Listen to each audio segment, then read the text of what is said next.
Hello, this is West Crow, and this is week 47 on the YouTube Pagan Challenge. And this week's question is, have you experienced spiritual doubt or hesitation? Well, first of all, I sort of question my beliefs almost as habit. It's just always been the way I've been. I like to figure out my beliefs for myself, and I've just always sort of been that way.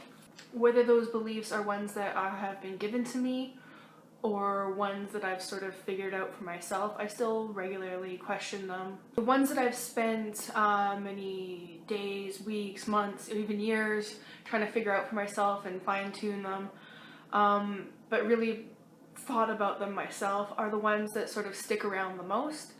That said, they also sort of evolve, so that could be why.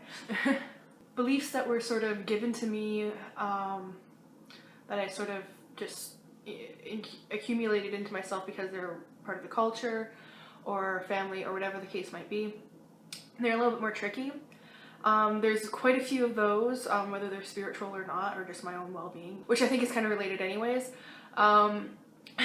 If I didn't logically agree with them, sometimes they had been so ingrained in me since I was little that they're hard to get rid of. So that's something I'm still working on. I've come a long way with it, but you know, still working on it. Took me a long time to make some headway on them, but I feel like as I'm getting older, it's starting to click into place a little better. So spiritually, well, I mean, I was raised in a Christian household. Grandparents were Catholic.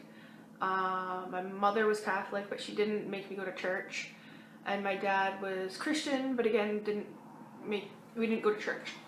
So up until a certain age, I just thought Christianity was like the only sort of spiritual option. It was the only thing. But I did question it. I did question God a lot. And I questioned a lot of the stories I heard because they just didn't make sense to me. I mean, I remember being in kindergarten thinking, well, evolution and God can kind of go together because we don't know what one day to God is. It could have happened over a millennia. So at the time, you know, that was my thought, is how he existed. How are we to be so arrogant to know how he existed? And as I got older, I started questioning more and more until I became atheist. Or agnostic, I guess. I don't know. Well, more atheist. And then I came across the whole paganism and Wicca, and that clicked and made more sense for me. But still, I mean, I started off as Wiccan, and I was very interested and attracted to the idea of the four elements. The goddess and the god as feminine and masculine identities made sense to me as a balance.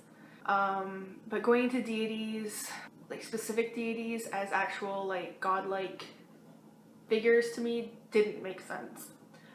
And rituals, heavily ritualized ceremonies just did not work for me.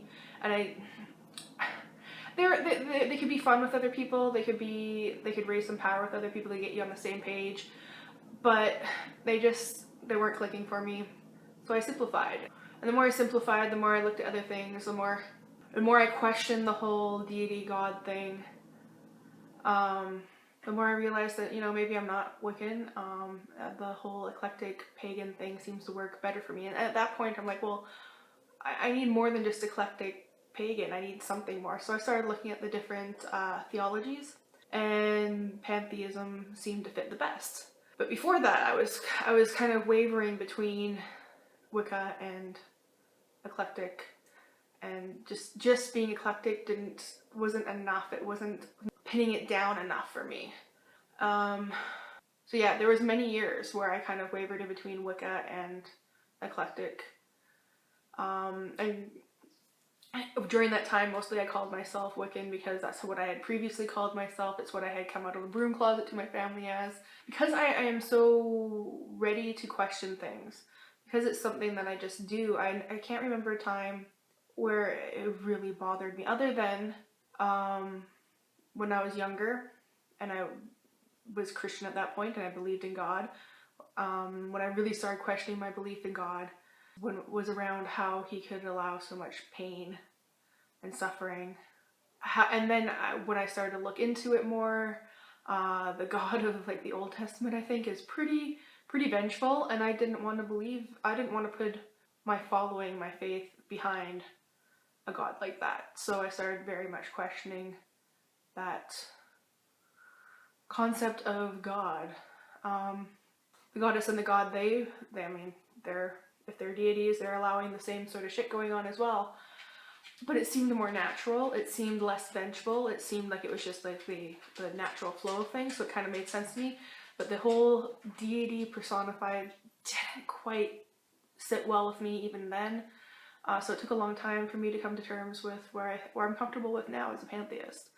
Still pagan, I believe that there's an aspect for deities as like very specific deities too, like Athena and Bridget and ones like that.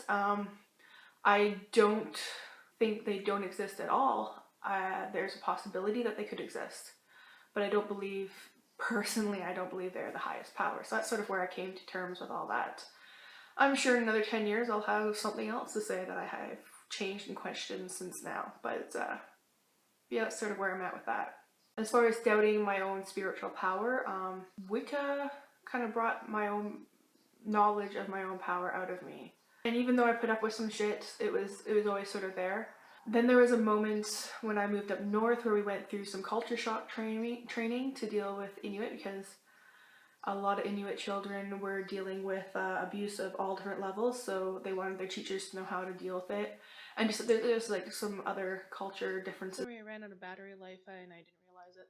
Anyways, I went through this culture shock work class thing that we had to do as new teachers, where we came in and sat around in a circle, but nobody that was running the class was talking to us at first, just motioning. And then they got to me and really put me on the spot like they did everybody else. But I understood though what they were trying to get across though, what it must be like for the kids, at least for some of them. That coupled with the fact that I wasn't actually a teacher and I was completely unprepared. I had no training at all to be a teacher.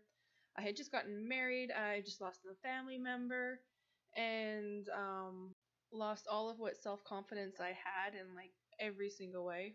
It wasn't just that moment that I did it, but it was just sort of everything was changing at that point in my life. I wouldn't necessarily say everything got turned upside down, but it sort of felt like everything was being pulled up from under my feet, and I didn't know how it was all going to play out. So everything just sort of came to a head in that moment is more what happened. But then I started slowly coming out of that. We moved to a different town up north after a couple years, and there I spent a lot of time on my own. I wasn't doing teaching anymore, and I wasn't guarding at the jail. The jail wasn't that great for me either. And I don't know, I just started spending more time on myself and working on myself and reading things, and I was watching OWN a lot. We had the channel, Oprah's channel OWN, and I was watching a lot of shit on there as well. I was just trying to absorb as much of this stuff as I could, and I started to slowly come back. And now I find my confidence is different. It's not the same as it was when I was a teenager. It's not the same as it was when I was in my early 30s. It's different, and it's not different in a bad way. So I'm still rediscovering myself, but I mean, my whole life will be figuring this out. So I'm glad I'm finally back in an okay spot.